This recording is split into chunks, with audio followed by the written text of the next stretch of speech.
Bienvenidos hermanos, que Dios los bendiga. Con la ayuda del Espíritu Santo el día de hoy, quiero compartir con ustedes una breve biografía de Monseñor Luis María Martínez, que dentro de las obras de la cruz lo conocemos como el sistematizador. El objetivo de este tema, de este compartir, es presentarlo a él en el proceso histórico en que respondió a su llamado y realizó su vocación, dando como fruto para la Iglesia la sistematización y presentación pedagógica de la espiritualidad de la cruz. ¿Por qué se le conoce como el sistematizador? Pues porque en la construcción de este edificio, que es la espiritualidad de la cruz y su vivencia, Monseñor Luis María Martínez es el escogido por Dios para transmitir en una doctrina comprensible esta espiritualidad. Como vimos con las figuras anteriores, su historia personal y su cualidad lo fueron preparando para la misión que Dios le tenía encomendada. En unos temas anteriores hemos compartido también como el Padre Félix, como también Monseñor Ibarra, Dios en la vida de cada uno de ellos los fue preparando para su misión, para su llamado, para su participación en lo que es esta obra que es la espiritualidad de la cruz. ¿Y qué es sistematizar? Porque si nos vamos a referir a Monseñor Martínez como el sistematizador, hay que comprender un poco qué es sistematizar. Tengo aquí dos conceptos. Primero, se denomina sistematización al proceso por el cual se pretende ordenar una serie de elementos, pasos, etapas, etc. Ordenar, hermanos. Un proceso para ordenar una serie de elementos, pasos y etapas. Un segundo concepto es una reconstrucción de la experiencia para comprender lo ocurrido, para identificar sus componentes, explicar logros y dificultades que puedan servir para replicarla o generalizarla. Vemos cómo en el primer concepto nos resalta esta parte de un proceso donde hay que ordenar todo lo que se tiene, todo lo que hay. Y en el segundo resalta bastante la experiencia, y eso también lo vamos a ver en la vida de Monseñor Martínez, porque él tuvo su experiencia con la espiritualidad de la cruz, de tal manera que él lo llegó a comprender para identificar todos los componentes de la espiritualidad, explica los logros para vivirla y las dificultades, y cómo es que se puede transmitir a los demás. ¿Qué es sistematizar? En algunos ejemplos. En el área de la construcción, hermanos, sabemos que no se puede construir el techo si no se ha construido la cimentación.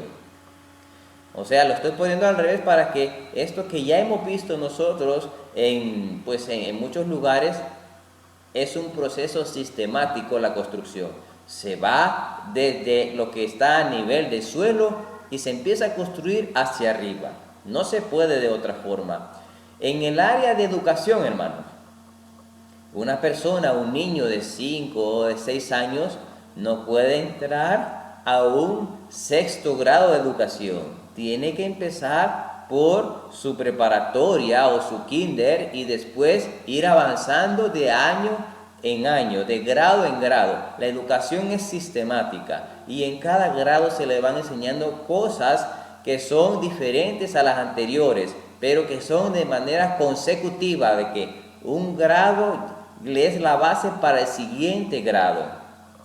Y también quiero comentarles que en nuestra obra, en Alianza de Amor, la formación también es sistemática. Tiene etapas y tiene carpetas, tiene áreas de formación, también está sistematizada. Por tanto, espero yo que con estos conceptos y estos ejemplos sepamos pues un poco y podamos palpar lo que significa sistematizar, ¿verdad? Es darle un orden lógico ordenar estas experiencias antes de transmitirlas, antes de generalizarlas.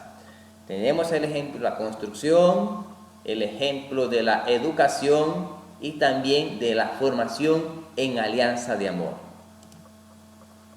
¿Y para qué sistematizar? Bueno, se sistematiza para identificar logros y dificultades.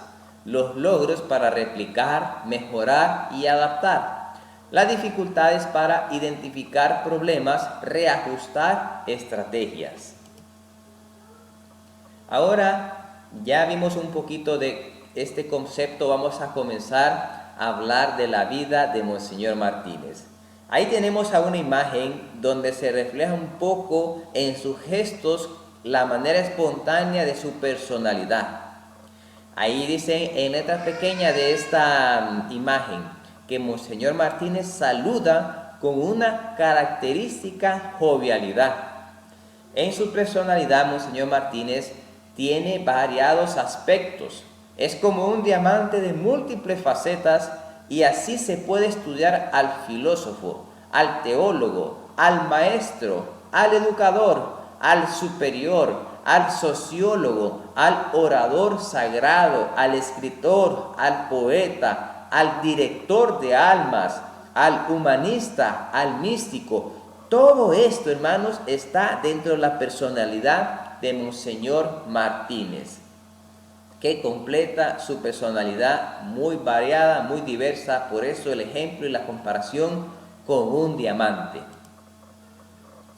En su personalidad también podemos decir que su carácter era varonil, lo cual le daba una sobriedad en la demostración del afecto, franco, sensible, artista, con un constante buen humor, sereno, ecuánime, con un optimismo incorregible, con una alegría sana y contagiosa, y siempre tenía la palabra oportuna, la broma inofensiva, el comentario certero, la anécdota graciosa. Nadie podía estar triste en su compañía. Ahí tenemos también otra imagen donde se mira en su rostro como la cercanía que puede tener una persona que se acerca a platicar con él.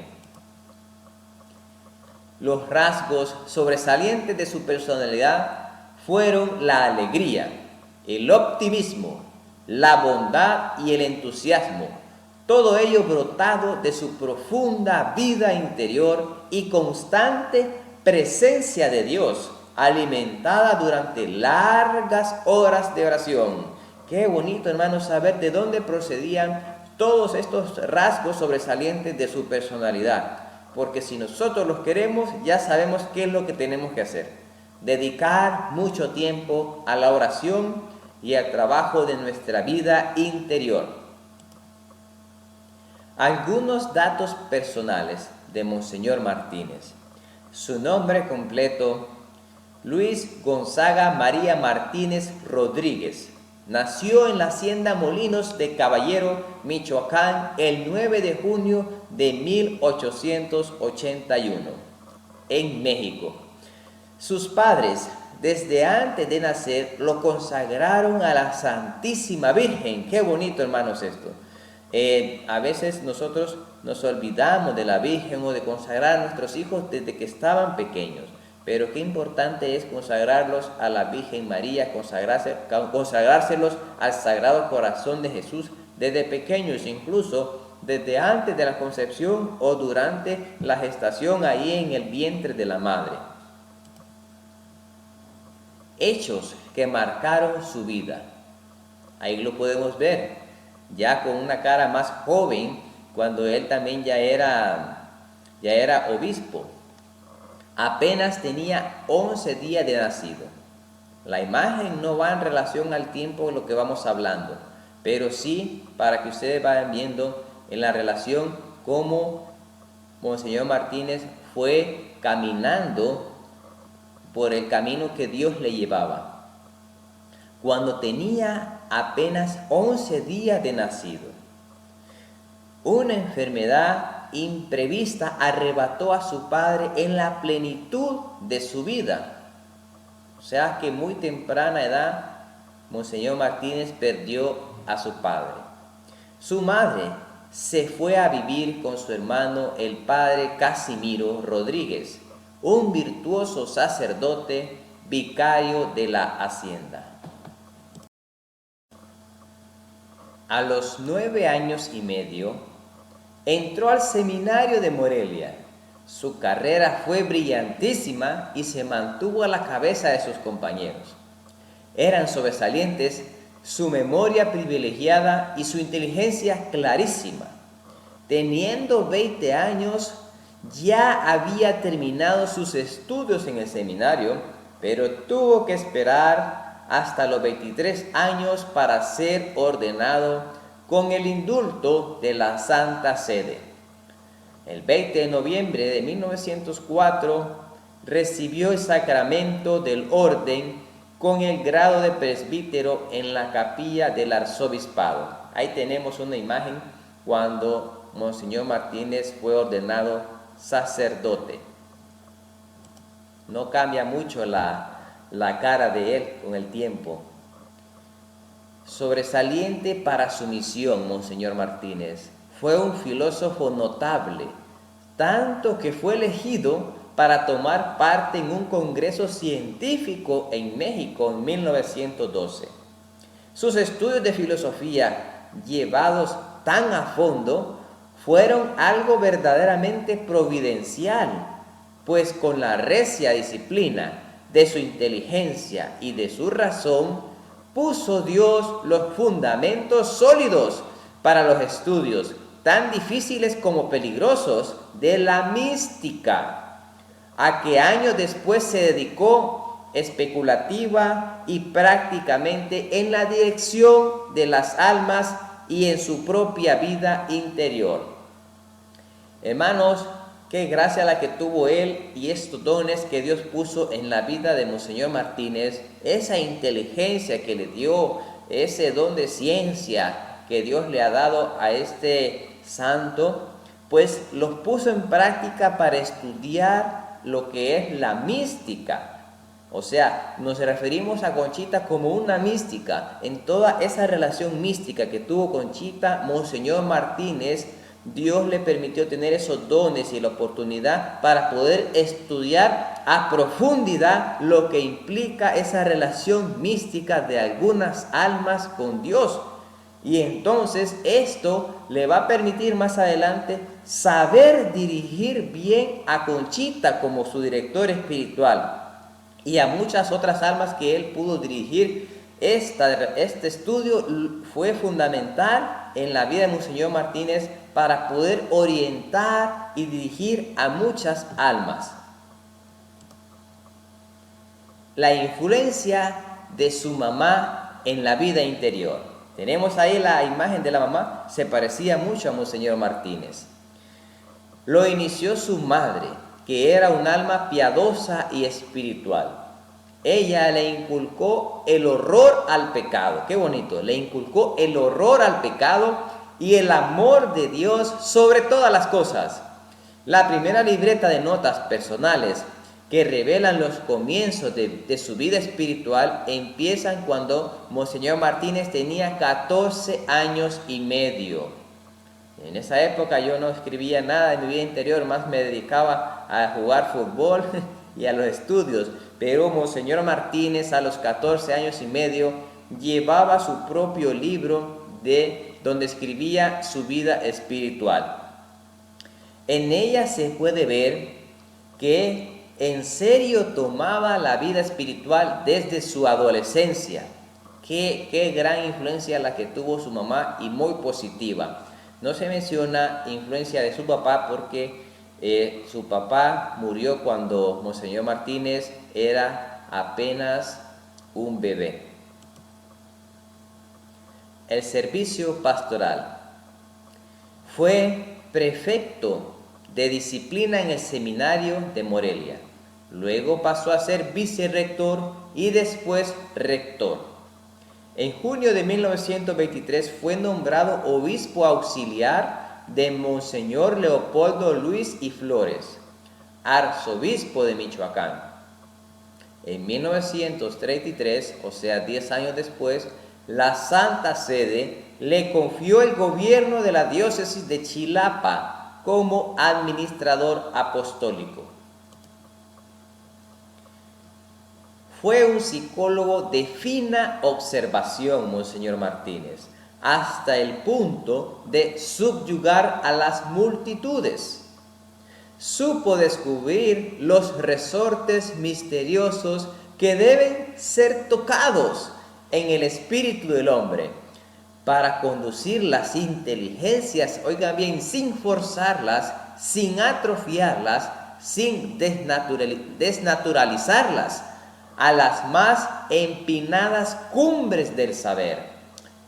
Qué bonito, o sea, qué don tan magnífico, tan de Dios el que tenía Monseñor Martínez, y por eso es que se convertía él en un gran director espiritual y también podía aportar mucho a esas almas en ese seminario también para poderlos orientar realmente en su vocación. Y esos descubrimientos fueron cristalizados por él en prudentes planes de estudio para el seminario de Morelia. Qué don, a mí me sorprende mucho esto que les acabo de leer, que les acabo de compartir, porque cuánto necesitamos hoy en día de directores espirituales con este don, que puedan dirigir pues en los seminarios estas vocaciones que a veces miramos cuando se convierten en sacerdotes un poco frías, apartadas, incluso incrédulas de muchos aspectos místicos que realmente suceden en el mundo espiritual. Cuánta necesidad de dirección espiritual para laicos, para religiosas. Se necesita mucho este don, y por eso les pido que oremos para que hayan más sacerdotes con este don, porque se necesita. De manera especial pidamos que no haga falta este don en los misioneros del Espíritu Santo, que es un punto muy fuerte en su carisma, la dirección espiritual. La relación con Conchita. El primer encuentro con Conchita lo tiene el 4 de noviembre de 1923. Se unió profundamente a la obra de la cruz.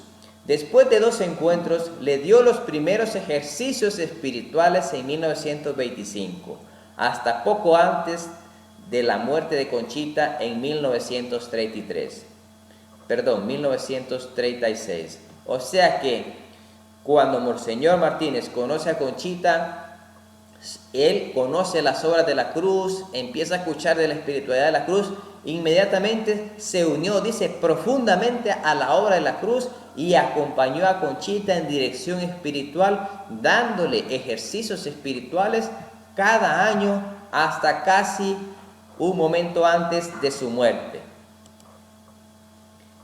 Director espiritual de Conchita. A pesar de la persecución religiosa que estaba aconteciendo en ese tiempo en México, continuó la dirección espiritual y la correspondencia por medio de cartas. Y si bien la dirigida era ella, Monseñor Luis María Martínez también bebió ávidamente, abundantemente de la doctrina mística de Conchita. Leyó la cuenta de conciencia y las confidencias sacerdotales. Nadie como Monseñor Martínez comprendió la doctrina de la cruz. Dios lo tomó como instrumento para dar los últimos toques magistrales a esa alma tan privilegiada de Conchita. Qué importante, como Monseñor Martínez, como último director espiritual y con un don y formación, estudios profundos en esa relación mística, supo darle esos toques últimos que necesitaba Conchita en su alma. Qué horizonte de luz le descubrió, qué impulsos decisivos supo imprimirle, que la llevaron a las últimas cumbres de la perfección. Sin duda que el Espíritu Santo que actuaba en Monseñor Martínez ayudó mucho también a Conchita a llevarla, oigan bien como dice aquí, a las últimas cumbres de la perfección. La encarnación mística capta muy bien las gracias que Dios había dado a Conchita. Monseñor Martínez comprende principalmente la de la encarnación mística que él también recibió. ¿Cómo no comprender si él ya había recibido esa gracia? Por eso puede ayudarla muy de cerca, y es hasta entonces cuando Conchita entiende toda la doctrina que Jesús le había dado, puesto que Monseñor Martínez, desde su experiencia, conocimiento y estudio, supo orientar también esta alma de Conchita. Monseñor Martínez es otro de los hijos predilectos del Verbo. Se le dio a Conchita como el hijo de la luz, porque comprendió y dio luz respecto a la espiritualidad de la cruz. Qué bonito, hijo de la luz. Y sin duda también que iluminó mucho esa relación mística que tenía también Conchita en la dirección espiritual que él mismo le daba a ella. El 10 de julio de 1925 siente el llamado a ser misionero del Espíritu Santo, y el 8 de diciembre de 1927 hace sus votos perpetuos. Su relación con las obras de la cruz. Con los misioneros del Espíritu Santo varias veces les dio ejercicios espirituales. Con las religiosas de la cruz les predicó ejercicios, retiros y pláticas en las diferentes casas. Dirigió a muchas religiosas verbalmente y por correspondencia. Con Alianza de Amor ayudó bastante en varios centros locales. Con la Fraternidad de Cristo Sacerdote agrupó a varios sacerdotes y fue uno de ellos. Todavía un año antes de morir, alcanzó a introducir los procesos diocesanos del Padre Félix y de Conchita para su beatificación y canonización. Después de la muerte de sus fundadores, Monseñor Martínez fue no solo el gran protector, sino un verdadero padre de las obras de la cruz. Monseñor Martínez también se dedicaba mucho a escribir. Su apostolado de la pluma, así se conoce, por tanto que escribió, ha sido uno de los más importantes porque dejó para las generaciones futuras la gran riqueza de sus escritos. Muchos son de su puño y letra, tanto libros como sermones, retiros y ejercicios espirituales de muy variados temas. Tiene editados 33 libros. Varios de estos han sido traducidos al inglés, francés e italiano. Aquí tenemos en imagen algunos de esos libros que ha escrito Monseñor Martínez y que también pueden ustedes buscarlo en la página de la Editorial de la Cruz por si les interesa y quisieran pedir alguno de estos libros. Su desempeño como obispo. Declinó el honor del cardelanato, o sea, había sido propuesto para cardenal, pero él declinó. El 24 de febrero de 1937 fue promovido a arzobispo de México y después se convirtió en el primer arzobispo primado de México. Durante su vida recibió muchas gracias espirituales de muy madura vida interior, como lo decíamos al inicio. Incluso hasta los rasgos más acentuados de su personalidad eran fruto de su vida interior, de largas horas de oración. Su muerte. Fallece el 9 de febrero de 1956. muere de hemorragia intestinal después de haber perdido la vista, la memoria y el oído a causa de las arteriosclerosis. Desde la madrugada del día 9 hasta la tarde del día 11, día y noche desfilaron ante sus restos mortales millares y millares de fieles, de todas las clases sociales y de todas las ideologías, pero sobre todo la gente más humilde. Él supo llegar a tanta gente con su personalidad en su evangelización, que el día que murió lo fueron a visitar muchas personas, millares y millares, dice ahí, de todo el país. El 12 de abril de 1979 se abre su proceso de beatificación.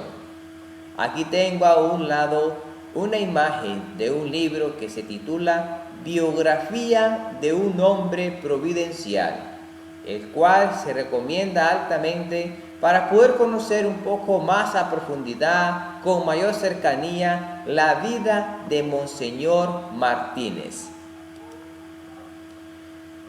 Como una invitación a nivel personal, queremos pues invitarte a escribir una acción concreta que el Señor te haya inspirado al conocer la semblanza de Monseñor Martínez para trabajar durante la semana. Este también es otro libro que escribió Monseñor Martínez llamado Vida Espiritual. Que esta acción concreta, hermano, que vas a tomar, que vas a asumir como un compromiso ante los ojos de Dios, te pueda ayudar a poder caminar y crecer en tu vida espiritual.